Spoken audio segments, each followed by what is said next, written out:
മുണ്ടക്കയിൽ ശക്തമായ ജലമൊഴുക്ക് തുടരുകയാണ്.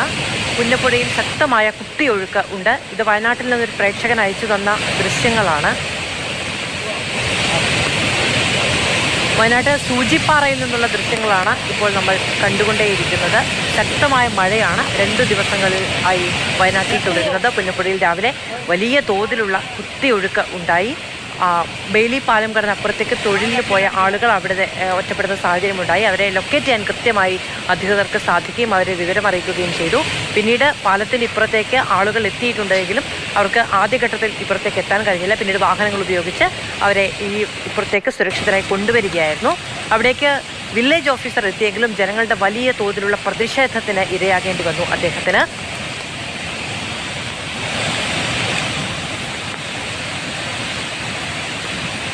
എം കമൽ വിവരങ്ങളുമായി നമ്മളോടൊപ്പം ചേരുന്നത്. കമൽ, ഇപ്പോൾ നമ്മൾ സ്ക്രീനിൽ കാണുന്നത് സൂചിപ്പാറയിൽ നിന്നൊരു പ്രേക്ഷകൻ നമുക്ക് അയച്ചു തന്ന ദൃശ്യങ്ങളാണ്. ഈ മേഖല എങ്ങനെയാണ്, ഇത് എന്തുകൊണ്ടാണ് ഇത്രയും വലിയ കുത്തിയൊഴുക്കുണ്ടാകുന്നത്?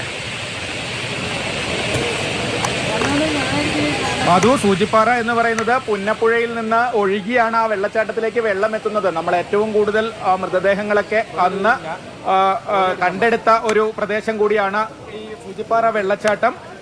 അവിടെ നിന്നാണ്, അവിടെയുള്ള കുത്തൊഴുക്കാണ് നമ്മൾ കാണുന്നത്.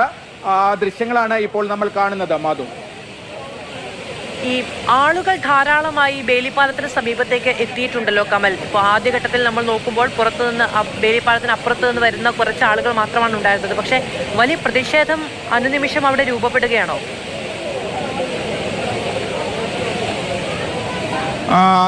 റീബിൽഡ് ചൂരൽമല എന്ന ഒരു കൂട്ടായ്മ ഇവിടെ നേരത്തെ തന്നെ പ്രവർത്തിക്കുന്നുണ്ട് മാധു. ആ കൂട്ടായ്മ എന്ന് പറയുന്നത് ഇപ്പുറത്ത്, അതായത് നേരിട്ട് ദുരന്തം ബാധിച്ചില്ല എന്ന് സർക്കാർ പറയുന്ന, അതായത് സർക്കാർ പട്ടികയിൽ നിന്ന് പുറത്തുള്ള സുരക്ഷിത മേഖല എന്ന് പറയുന്ന സ്ഥലത്ത് താമസിക്കുന്ന ആളുകൾ, ബെയിലി പാലത്തിന് ഇപ്പുറത്ത് വില്ലേജ് റോഡിൽ അതുപോലെ നീലിക്കാപ്പിൽ ഒക്കെ താമസിക്കുന്ന ഒരുപാട് ആളുകളുണ്ട്. അവർക്ക് ഈ ദുരന്തവുമായി ബന്ധപ്പെട്ട് നേരിട്ട് അവരുടെ വീടോ ജീവനോ ഭീഷണി ഉണ്ടായില്ലെങ്കിൽ പോലും അതിൽ തൊഴിൽ നഷ്ടപ്പെട്ടവരുണ്ട്, പല രീതിയിലുള്ള ബുദ്ധിമുട്ടുകൾ ഉണ്ടായവരുണ്ട്.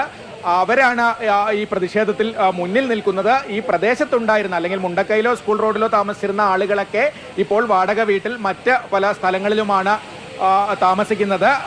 അവരിൽ ചിലരൊക്കെ ഇങ്ങോട്ട് എത്തിയിട്ടുണ്ടാകാം. പക്ഷേ കൂടുതലും ഇപ്പോഴും ഇവിടെ താമസിക്കുന്ന ആളുകളാണ് ഈ പ്രതിഷേധത്തിന്റെ മുൻനിരയിലുള്ളത്. കമൽ, എന്തുകൊണ്ടാണ് ഇത്രയധികം ആളുകൾ പ്രക്ഷുബ്ധരാകുന്നത്? ഇപ്പോൾ ഈ ഡെയിലി അലവൻസുമായി ബന്ധപ്പെട്ട പ്രശ്നങ്ങളൊക്കെ നിലവിൽ തന്നെ അവിടെ ഉണ്ടായിരുന്നു. പക്ഷേ വീണ്ടും ഒരു വെള്ളപ്പൊക്കവും അല്ലെങ്കിൽ ഒരു ആശങ്കയും ഒക്കെ ഉണ്ടാകുന്ന സമയത്താണോ ആളുകൾ ഇത്രത്തോളം പ്രക്ഷുബ്ധരായത്? മധു, നേരത്തെ തന്നെ ഇതുമായി ബന്ധപ്പെട്ട് വലിയ പ്രതിഷേധങ്ങൾ ഉണ്ടായിരുന്നു. പലതവണ ഓഫീസുകൾ ഉപരോധിക്കുന്നതൊക്കെ നമ്മൾ കണ്ടതാണ്. അതൊക്കെ പ്രധാനമായും ഈ ആളുകളാണ്, ഈ അന്തിമ പട്ടികയിൽ ഇല്ലാതെ ഒഴിവാക്കപ്പെട്ട, എന്നാൽ ദുരന്തത്തിന്റെ ഭാഗമായി ജീവിതത്തിൽ പല ബുദ്ധിമുട്ടുകളും നേരിടേണ്ടി വന്ന, തൊഴിൽ നഷ്ടപ്പെടുകയൊക്കെ ചെയ്ത ആളുകളാണ് ഈ കഴിഞ്ഞ ദിവസങ്ങളിലൊക്കെ പ്രതിഷേധത്തിൽ ഉണ്ടായിരുന്നത്. സർക്കാരിന്റെ പട്ടികയിൽ 400ഓളം ആളുകളുണ്ട്. 402 ആളുകളോ മറ്റാണ്. മറ്റു ചിലരുടെ അപ്പീലൊക്കെ പരിഗണനയിലുണ്ട്. ഏതാനും കുടുംബങ്ങൾ കൂടി അതിൽ വരുമെന്ന് പറയുന്നു. മുണ്ടക്കയിൽ മുകൾ വശത്ത് വീട് തകരാത്ത ചില ആളുകളൊക്കെ ഒഴിവാക്കപ്പെട്ടിരുന്നു. പക്ഷെ അവരൊക്കെ പട്ടികയിൽ വരുമെന്ന് പറയുന്നുണ്ട്. അപ്പോഴും ഇപ്പുറത്ത് ഈ മന്ത്രി ആദ്യം പറഞ്ഞ 3 വാർഡുകളിലെ മുഴുവൻ ആളുകൾ എന്ന കണക്കെടുക്കുമ്പോൾ അതിൽ നിന്ന് ഒഴിവാക്കപ്പെട്ട ഒരുപാട് ആളുകൾ ഇപ്പോഴും ഉണ്ട്. അവരാണ് പ്രധാനമായും പ്രതിഷേധിക്കുന്നത്.